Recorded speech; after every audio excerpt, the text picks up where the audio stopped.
नमस्कार। आज हम बात करेंगे प्रवाल भित्ति की, जिसको इंग्लिश में कोरल रीफ के नाम से जाना जाता है।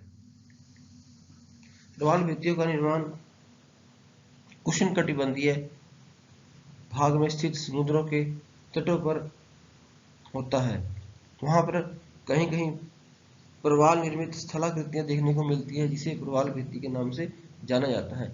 इन प्रवाल भित्तियों का निर्माण कैल्शियम कार्बोनेट की चट्टानों के रूप में होता है।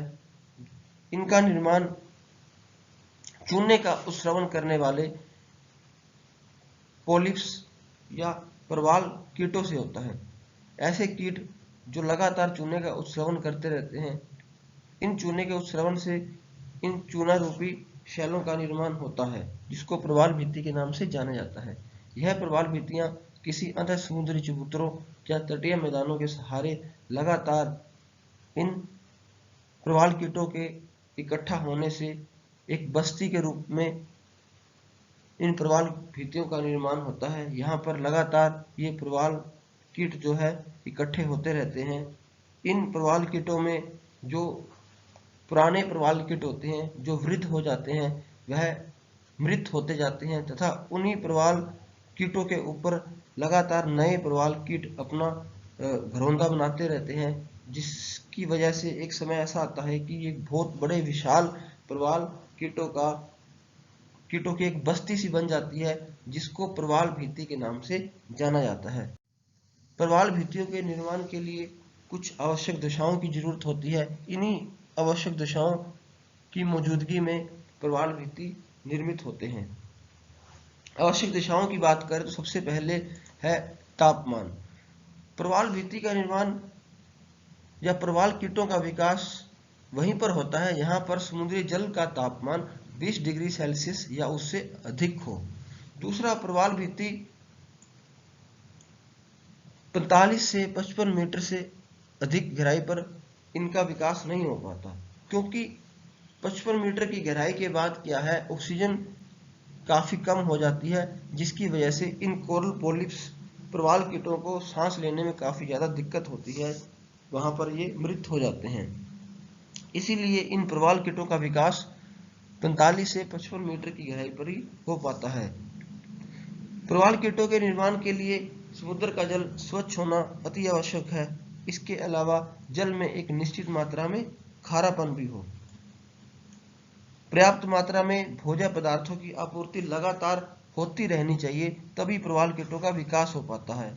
हम देखते हैं कि प्रवाल कीटे जो होते हैं वो अत्यंत समुद्री चबूतरों या तटीय मैदानों के आसपास ही अपनी बस्ती बनाते हैं या प्रवाल भित्ति बनाते हैं, क्योंकि वहां पर लगातार समुद्री लहरों के द्वारा जो भोज्य पदार्थ की आपूर्ति लगातार होती रहती है, जिसकी वजह से ये कोरल पोलिप्स वहां पर अपना विकास कर पाते हैं।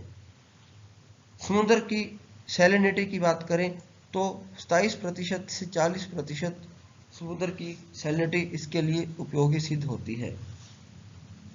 प्रवाल कीटों और अन्य जीवों के घरौंदों के निर्माण के लिए अंतः समुद्री चबूतर या तटीय मैदानों का होना आवश्यक है, क्योंकि इन्हीं चबूतरों के सहारे यह जो प्रवाल कीट है एक के बाद एक क्या है इकट्ठा होना शुरू होते हैं, और एक समय के बाद ये एक भित्ति का रूप धारण कर लेते हैं।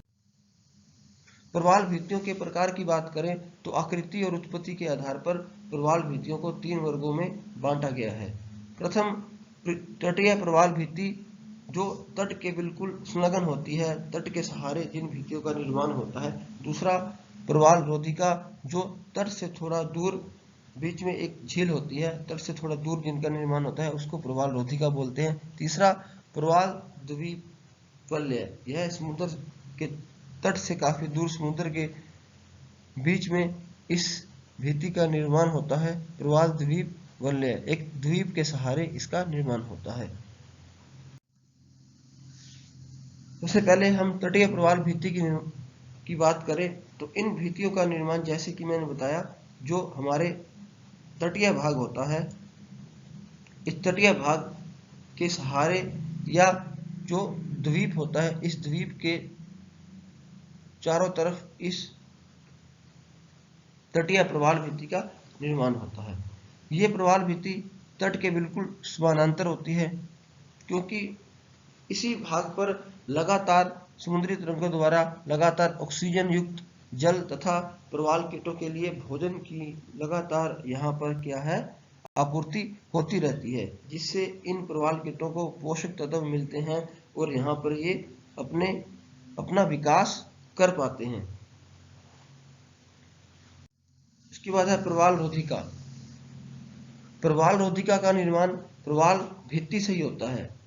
जब प्रवाल भित्ति काफी बड़ी हो जाती है, एक समय आता है कि जो तटीय भाग होता है वह सबमर्ज कर जाता है, नीचे की ओर उसका धंसाव हो जाता है। नीचे की ओर धंसने के कारण जो प्रवाल कीट होते हैं वो अत्यधिक गहराई पर